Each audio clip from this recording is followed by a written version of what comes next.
Buenos dias, by the way, ladies and gentlemen. Thanks for coming. You might not think it to look at me, but my background is a British family of the Royal Navy. And the examination for captaincy in the Navy used to be a very demanding one. You can read it in the novels of Forrester, and maybe some of you have read Jack Aubrey, getting the nautical commission. Came a day when a young man sitting for his exam, and he was asked what he would do if a great wind got up and was blowing him towards the rocks. He said he would tack to starboard and pile on extra sail. They said the admirals, what if the wind continues to blow you towards the rocks? And they're on the port side. He said, I continue to tack to starboard and I'd add another mainsail, or stud sail. And they asked him the question again, and he gave the same answer. And finally, one of the admirals said, where are you getting all this sail from? And the young captain-to-be said, the same place you're getting all that wind from. The relevance of my story, which you must already be asking yourself about, is this. What matters is not what you think, but how you think.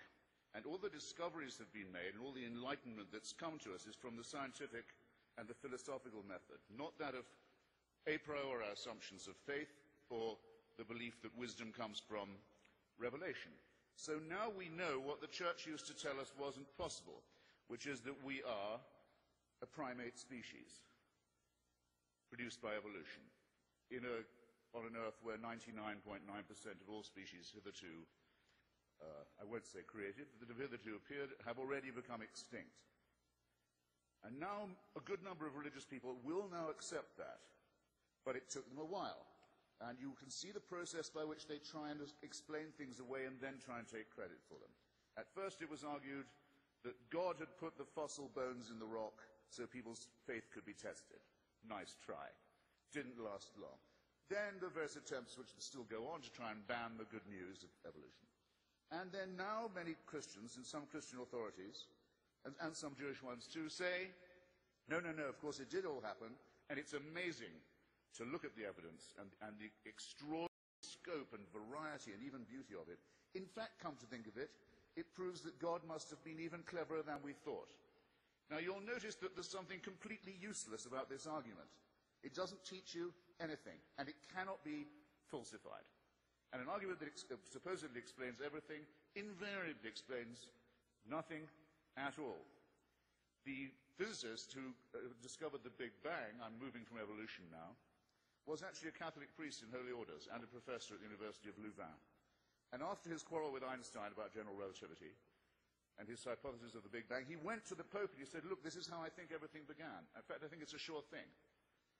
And it's very important. And the Pope said, well, if you're right, I can have it taught as dogma in the schools, if you like, so everybody has to believe it. Now, you see again the difference of method and approach.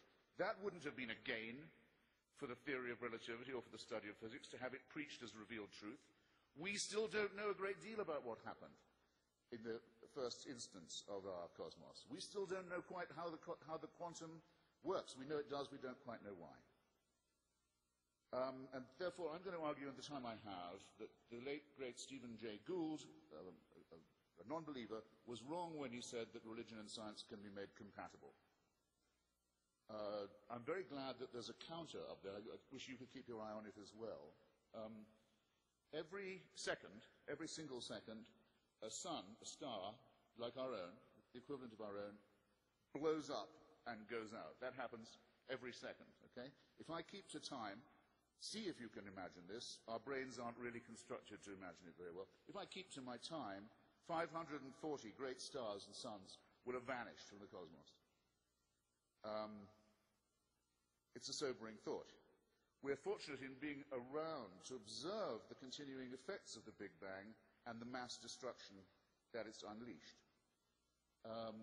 Future generations, if there are enough of them, won't be able to observe it so well. Why is that? Because as the Hubble telescope has shown us, the man for whom the telescope was named, Edwin Hubble, was slightly wrong. He knew the Big Bang was still going on. He knew the universe was still expanding. But he thought the universe rate of expansion would start to slow. What's been discovered by studying the red light shift is to the contrary. It's blowing apart much faster than we thought, and with huge, massive swathes of actual current and potential and future destruction.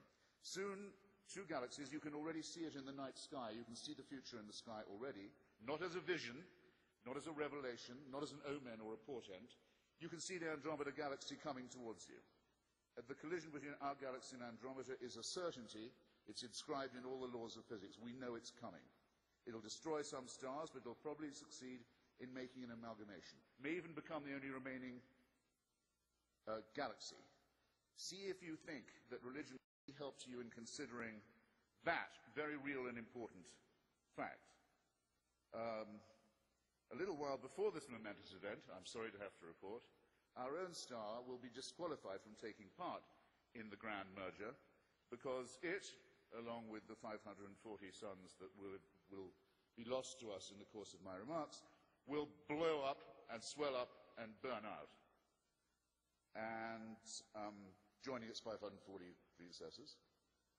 And in more proximate news, what I might call more local, more suburban news, the luminosity of our sun is increasing at a very alarming rate, and in an easily foreseeable future, the temperature of our little planet will become that of Venus. In other words, it will be completely uninhabitable.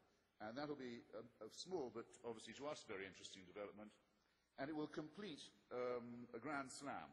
So far, all the other planets in our tiny suburb of a solar system are not conditioned to support life. They're either much too cold or much too hot, as large areas of our Earth are already much too hot and much too cold. Soon we'll join the too hot club, and that'll be a complete shutdown. And some people tell you that our universe and our cosmos was fine-tuned for existence, just so we could be here. Now, on truth claims, nothing I've said could be overthrown by any evidence. All we'll find out is more about it. We don't say on non-truth claims or faith claims that we know when we don't. I'm sorry, Dinesh, atheists do not say we know there is no God. We say, to the contrary, no argument and no evidence has ever been adduced that we consider to be persuasive. There's no reason to believe in evidence or argument, ontology or science. The same with the afterlife. Of course we don't say that we know there isn't one. We say that we don't know anyone who can bring any reason to think that there is. This is a very important distinction, and it's very regrettable that you miss it. And I'm sorry to say, Dinesh, that the immediate loser in an argument about we can and can't be certain, where the only thing that is certain in these laws is the principle of uncertainty, the immediate loser, the man who has to leave the island, sorry, Dinesh, again, right away almost, is the one who says, I already know. I already have all the information I need. Indeed, I've been given it by a supernatural body. I don't know about you, ladies and gentlemen, but when I hear people on the bus saying that they're talking to God, well, what do? Do you move closer to that person, or am I right in thinking you edge slightly away? I think that's a very good thing. I won't be able to complete everything I wanted to say. I've saved a bit for the next 4 minutes.